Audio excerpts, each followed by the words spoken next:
Donald Trump just had a full-on meltdown in the Oval Office during a press conference with Japan's Prime Minister Takaichi. Donald Trump was asked why he did not tell his allies about the war before attacking Iran.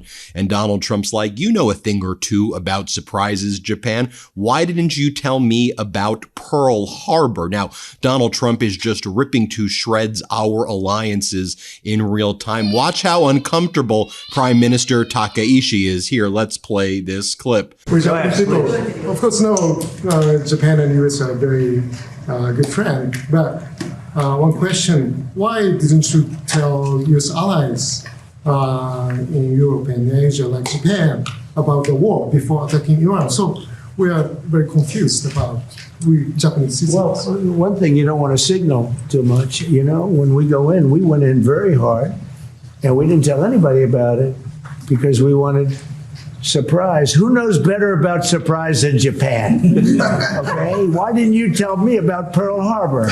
Okay? Right? You know, he's asking me, do you believe in surprise? I think much more so than us. And we had to surprise him, and we did.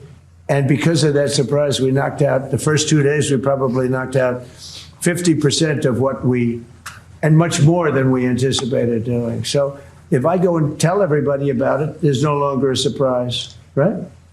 Okay.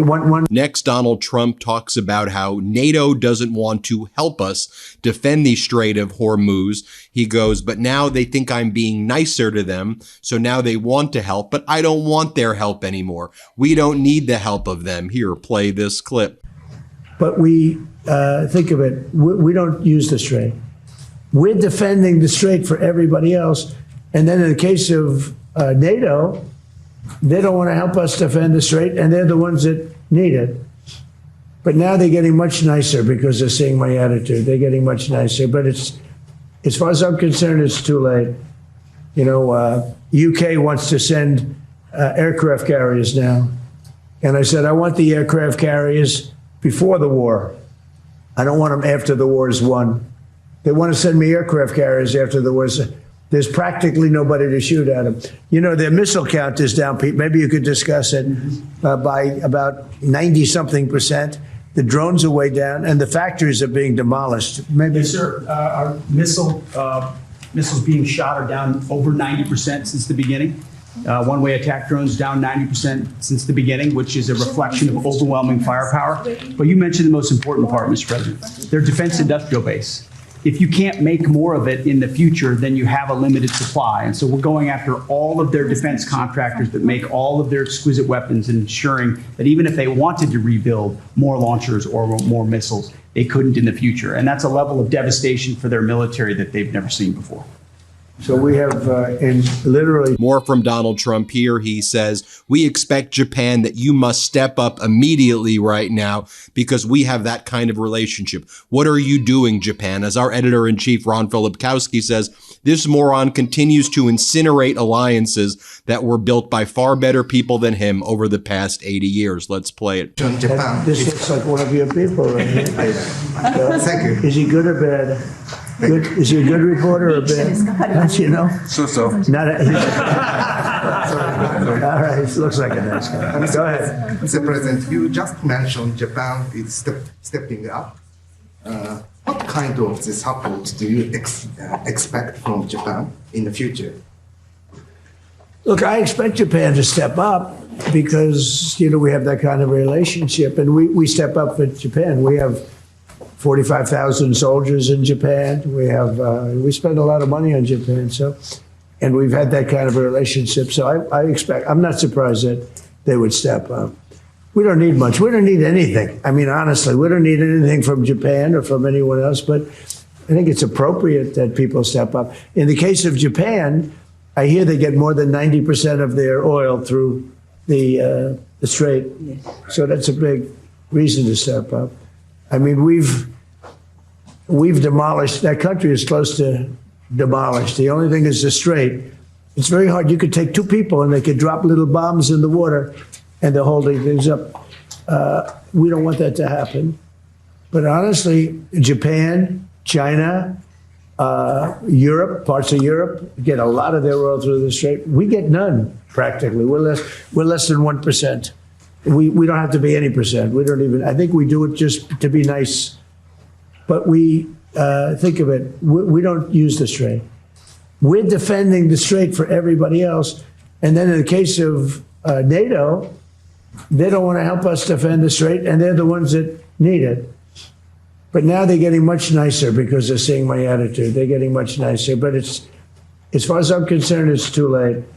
By the way, just take a look at Prime Minister Takaishi's face right here as Donald Trump is saying these things. She is utterly bewildered, I would say it mildly. Then Donald Trump says, of course, we're going to need to spend another $200 billion on this war. He says it's a small price to pay so that we're tippy top.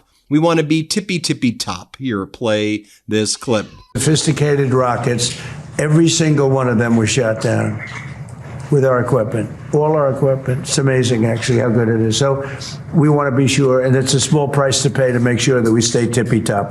Mr. President. So then naturally the questions are, well, if you're asking for another $200 billion, then clearly this war isn't going to end anytime soon. And by the way, didn't the Republicans say we didn't have $30 billion to ensure that people can continue on with their Obamacare plans and that we don't have any of this money and we had to take away $200 billion from rural hospitals and now it's all going to this disastrous and unlawful war? But Trump's like, everything was going great. The economy was going great because things were so amazing. Trump says, I decided to take an excursion. We all want this excursion in Iran. An excursion? You mean a disastrous war, which is now resulting in the death of many of our troops and crushing our economy? Here, play this clip right here. It's all done.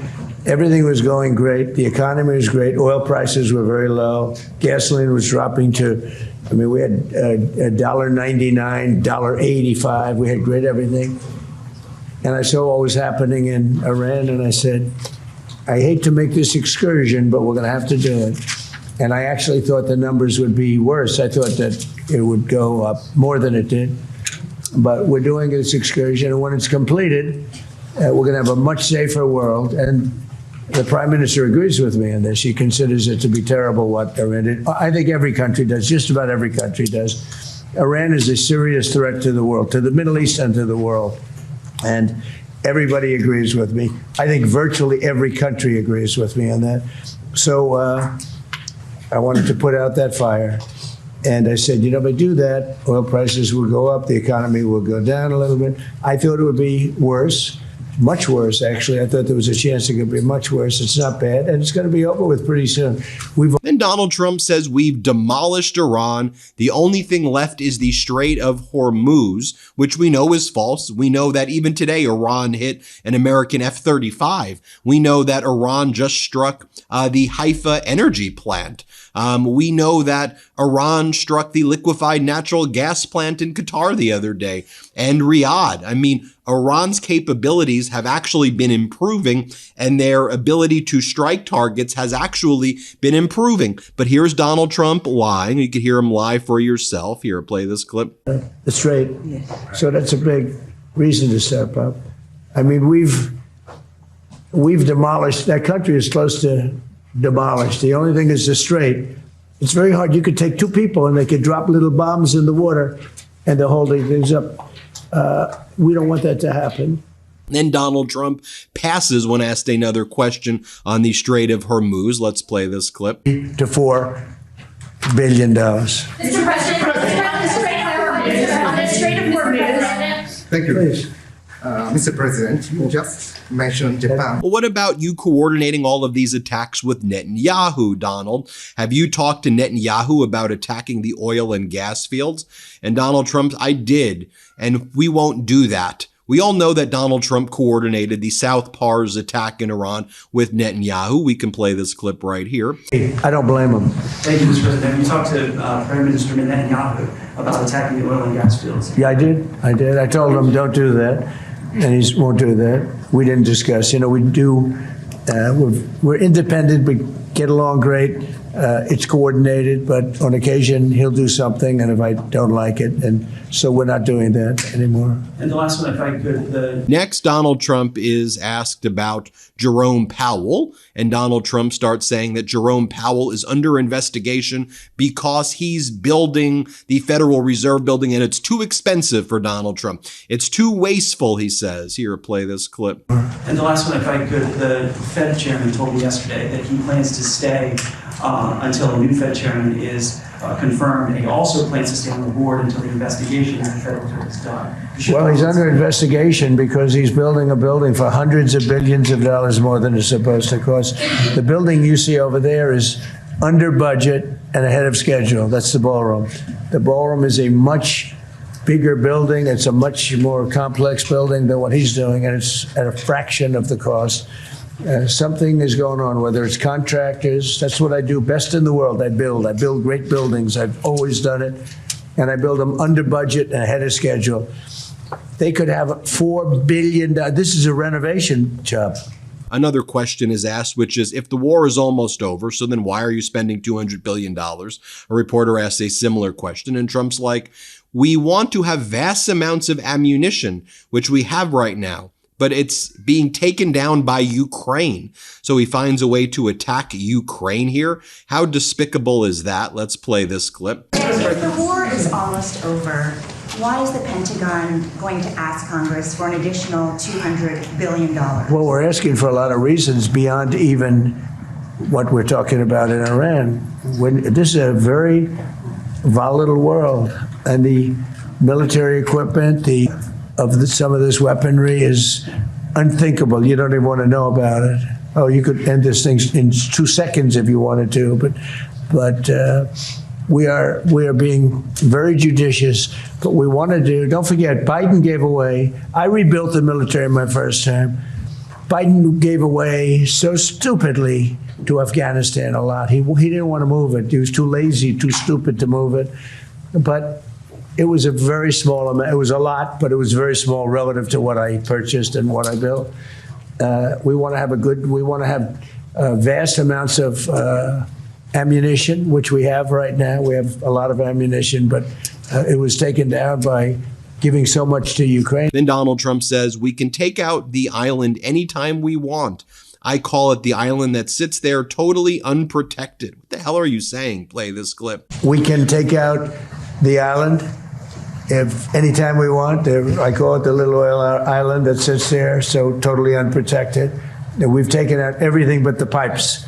We left the pipes because to rebuild the pipes would take years for them to do. But I would say we are substantially ahead of schedule. Now, earlier today, Treasury Secretary Scott Bessent was talking about removing sanctions, not just on Russian oil, but apparently rewarding Iran and removing sanctions from Iran. Let's play this clip right here. We had a break the glass plan across the administration and at Treasury.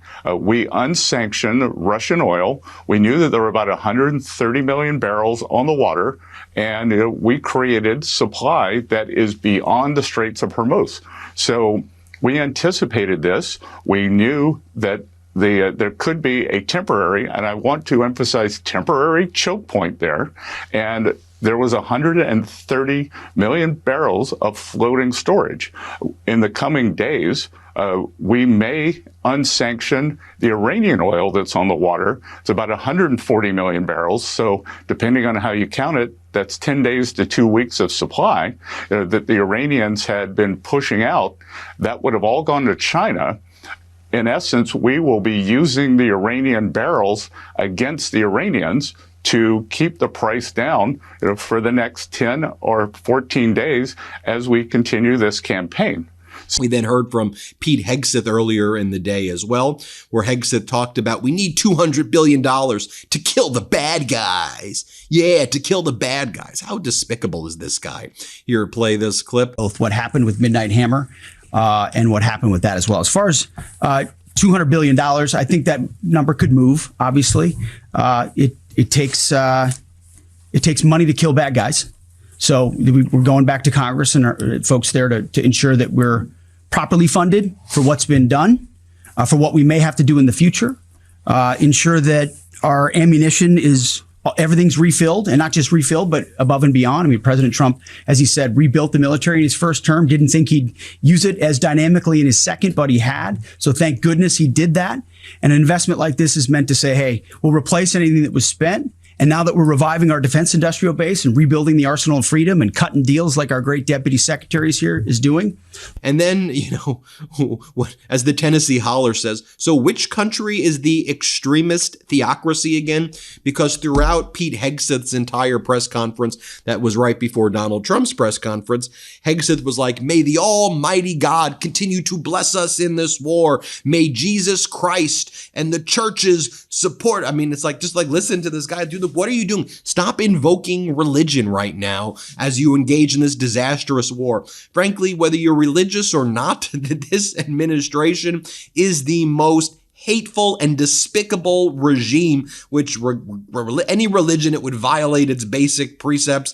And regardless of religion, it violates basic humanity and dignity with these despicable clowns in Washington right now who have ripped away our healthcare, ripped away your futures, ripped away basic life, sent people to die in Iran, and then they go up there and they do this. Seriously, these are the worst pieces of trash imaginable. Here, play this clip. And I say the same to every American who wants peace through strength.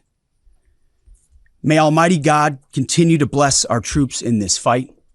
And again, to the American people, please pray for them every day, on bended knee, with your family, in your schools, in your churches, in the name of Jesus Christ. There you have it, folks. Let me know what you think about this all. Hit subscribe. Let's get to 7 million subscribers. And thank you all so much for watching. Want to stay plugged in? Become a subscriber to our Substack at MeidasPlus.com.